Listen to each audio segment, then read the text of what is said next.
కొమురంభీం జిల్లా ఆసిఫాబాద్లో జరిగిన దాడి అత్యాచారం ఘటనలో గాయపడి చికిత్స పొందుతున్న ఆదివాసీ మహిళా కుటుంబ సభ్యులను గాంధీ హాస్పిటల్లో బీజేపీ శాసనసభాపక్ష నేత మహేశ్వర్ రెడ్డి పరామర్శించారు. సూపరింటెండెంట్ రాజ్ కుమారితో మాట్లాడి బాధితురాలి పరిస్థితి తెలుసుకున్నారు. బాధితురాలికి మెరుగైన వైద్యం అందించాలని, బాధితురాలి కుటుంబంలో ఒకరికి ప్రభుత్వ ఉద్యోగం ఇవ్వాలని తెలిపారు.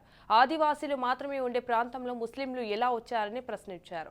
సరైన సమగ్ర విచారణ చేపట్టాలని డిమాండ్ చేశారు. ఇక పరీక్షలు నిర్వహించకుండానే అత్యాచారం జరగలేదని మంత్రి అనడం శోచనీయమని పేర్కొన్నారు.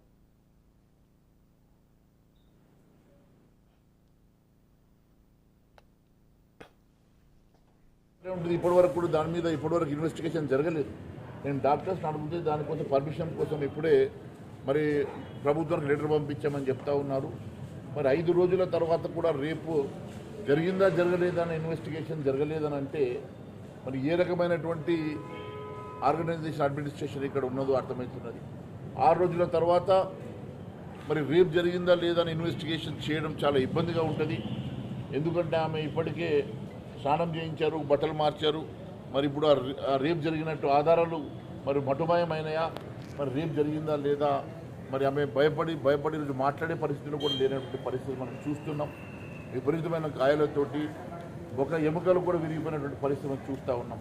మరి ఈ కుటుంబాన్ని ఆదుకొని ఈ కుటుంబంలో ఒకరికి ప్రభుత్వ ఉద్యోగం ఇచ్చి ఈ కుటుంబాన్ని పూర్తిగా ఆదుకోవాల్సినటువంటి బాధ్యత ప్రభుత్వం మీద ఉన్నది. ఇలాంటి చర్యలు ఒక్కొక్కసారి జరగకుండా చూడాల్సినటువంటి బాధ్యత కూడా ఈ ప్రభుత్వం మీద ఉన్నది.